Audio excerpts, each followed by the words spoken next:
Οι επιστήμονες πιστεύουν ότι βρήκαν στοιχεία που δείχνουν ότι κάποια μικρόβια αναπτύσσονταν κοντά σε υδροθερμικές οπές στην επιφάνεια της Γης μόλις 300 εκατομμύρια χρόνια μετά τη δημιουργία του πλανήτη. Αυτά τα ευρήματα αποτελούν την ισχυρότερη απόδειξη μέχρι τώρα ότι η ζωή ξεκίνησε πολύ νωρίτερα από ό,τι πιστεύουμε.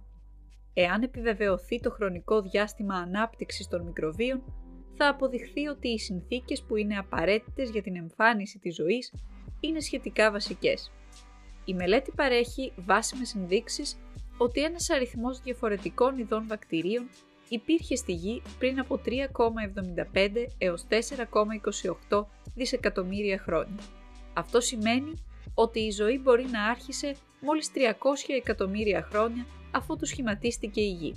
Με γεωλογικούς όρους, αυτό το διάστημα είναι γρήγορο, περίπου όσο διήρκεσε μια περιστροφή του ήλιου γύρω από το γαλαξία μας.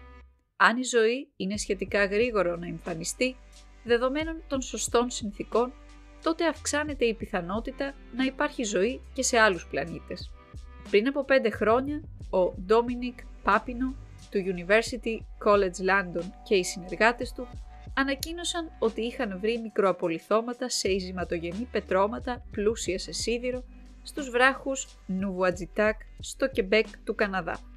Η ομάδα πρότεινε ότι αυτές οι μικροσκοπικές ίνες και τα κομματάκια ενός οξυδίου του σιδήρου που ονομάζεται αιματίτης θα μπορούσαν να έχουν δημιουργηθεί από βακτήρια. Αυτά τα βακτήρια ζούσαν γύρω από υδροθερμικές οπές και χρησιμοποιούσαν χημικές αντιδράσεις με βάση τον σίδηρο για να αντλήσουν ενέργεια. Μέχρι σήμερα τα αρχαιότερα επιβεβαιωμένα απολιθώματα μορφής ζωής θεωρούνταν εκείνα που είχαν βρεθεί στη Δυτική Αυστραλία και χρονολογούνταν προ 3,46 δισεκατομμυρίων ετών.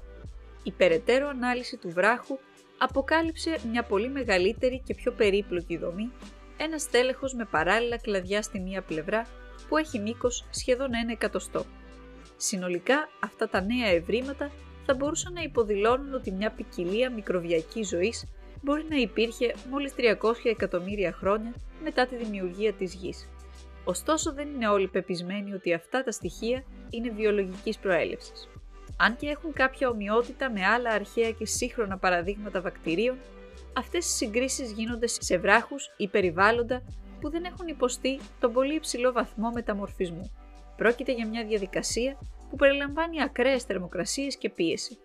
Αλλά οι ερευνητές αντιτείνουν ότι τα ίχνη που εμφανίζουν πολυπλοκότητα και φτάνουν σε μήκος σχεδόν το 1 εκατοστό δεν έχουν δημιουργηθεί τυχαία από χημικές αντιδράσεις. Θεωρούν ότι τουλάχιστον κάποιες από αυτές τις δομές μέσα στο πέτρωμα δημιουργήθηκαν από αρχαία μικρόβια τα οποία έπαιρναν ενέργεια τρώγοντας τον σίδηρο, το θείο και το διοξίδιο του άνθρακα. Οι ερευνητές εκτιμούν ότι μια ποικιλομορφία μικροβιακής ζωής υπήρχε ήδη στην αρχαίγονη Γη πριν από περίπου 4,5 δισεκατομμύρια χρόνια.